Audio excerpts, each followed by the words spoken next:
بسم اللہ الرحمن الرحیم۔ شہر حجر کی رنگین مدہوش اور پرتعیش رات کا ایک پہر گزر چکا تھا۔ موج مستی، رقص و سرور، شراب و کباب کی محفلیں عروج پر تھیں۔ محلات سے بازاروں تک، گھروں سے گلی کوچوں تک، صحراؤں سے میدانوں تک غیر اخلاقی حرکات اور مکروہ تہندوں نے احترام آدمیت کی دھجیاں بکھیر کے رکھ دی تھیں۔ مال و دولت کی فراوانی اور نعمت خداوندی کی کثرت نے شہر کے باسیوں کو اللہ سے غافل کر دیا تھا، اور شیطان ان کی حیوانی خصلتوں پر قابض ہو چکا تھا۔ یہ ان کا روز و شب کا معمول تھا۔ حکم عدولی اور نافرمانی ان کے لیے کوئی نئی بات نہیں تھی۔ ہاں، اگر کوئی نئی بات تھی تو وہ اللہ کے نبی حضرت صالح علیہ السلام کا یہ فرمان تھا کہ اے میری قوم، تمہارے پاس عیش و عشرت کے لیے صرف 3 دن بچے ہیں، اس کے بعد تم پر سخت ترین عذاب آ جائے گا۔ یہ سورہ ہود آیت نمبر 65 کا ترجمہ ہے۔ قوم کی اکثریت نے اپنے نبی علیہ السلام کی اس بات کو بھی ماضی کی طرح ہنسی مذاق اور طنز و استہزاء میں اڑا دیا۔ تاہم ان میں سے کچھ ایسے ضرور تھے جو اپنے نبی کی پیش گوئی سن کر بارگاہ الہی میں سجدہ ریز ہو گئے تھے، مگر ان کی تعداد آٹے میں نمک کے برابر تھی۔ وقت کا بے رحم پہیہ نہایت تیزی سے ایک بھیانک صبح کی جانب رواں دواں تھا۔ رات بھر کی موج مستی سے تھکے ہارے لوگ اپنے اپنے گھر جانے کو تھے کہ اچانک انہیں ایک بڑے زور کی چنگاڑ کی صورت میں عذاب نے آ پکڑا۔ اس بات کو بھی سورہ ہود آیت نمبر 67 میں بیان کیا گیا ہے۔ اس زوردار سخت ترین چیخ نے ان سب کے کانوں کے پردے پھاڑ دیے اور ان کے دل پارا پارا ہو گئے۔ ابھی چنگاڑ کا عذاب ختم بھی نہ ہونے پایا تھا کہ ایک شدید ترین زلزلے نے آ پکڑا اور وہ اپنے گھروں میں اوندے پڑے رہ گئے۔ اس کے علاوہ قرآن کریم میں ارشاد ہوتا ہے، اور قوم سمود کو اللہ نے یوں نیست و نابود کر دیا کہ گویا وہاں وہ کبھی آباد ہی نہ تھے۔ یوں اللہ تعالیٰ نے نافرمان اور متکبر قوم سمود کو ہمیشہ کے لیے عبرت کا نشان بنا کر رہتی دنیا تک مغرور، بدعمال اور نافرمان لوگوں کو متنبہ فرما دیا کہ نہ صرف آخرت بلکہ دنیا میں بھی تمہارے لیے سخت ترین عذاب موجود ہے۔ سمود کی بستی اور حضور علیہ السلام کا حکم حضرت ابن عمر رضی اللہ تعالیٰ عنہ اور حضرت ابو ذر رضی اللہ تعالیٰ عنہ سے مروی ہے کہ غزوہ تبوک کے لیے جاتے ہوئے رسول اللہ صلی اللہ علیہ وآلہ وسلم نے حجر یعنی قوم سمود کی بستی میں پڑاؤ کیا تو صحابہ اکرام نے وہاں کے کنویں کا پانی اپنے برتنوں میں بھر لیا اور اسی سے آٹا بھی گوندھ لیا، لیکن حضور علیہ السلام نے انہیں حکم دیا کہ اپنے برتنوں میں بھرنے والا پانی انڈھیل دیں اور گوندا ہوا آٹا جانوروں کو کھلا دیں۔ پھر آپ علیہ السلام نے فرمایا کہ اس کنویں سے پانی لیں جس سے حضرت صالح علیہ السلام کی اونٹنی پانی پیا کرتی تھی۔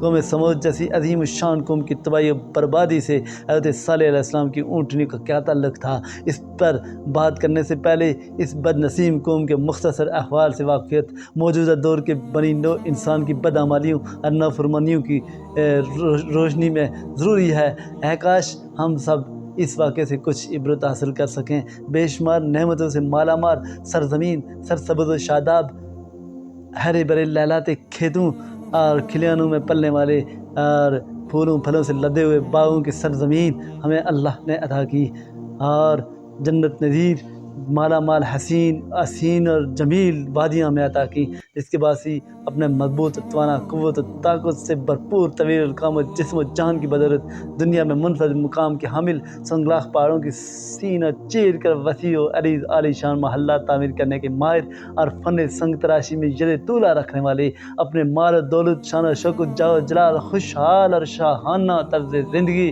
اور دنیا کی حاصل شدہ ہر نعمت کے سبب حد درجہ خود سرکش و متکبر جس طرح آج ہو چکے ہیں، اسی طرح وہ بھی ہو چکے تھے، متکبر ہو چکے تھے۔ پہاڑوں کے اندر قلعہ نما محفوظ محلات ان کی وہ پناہ گاہیں تھیں جہاں ہمیشہ کے لیے رہنے کے خوشکن تصورات نے ان کی عقلوں پر کفر کا پردہ ڈال دیا تھا۔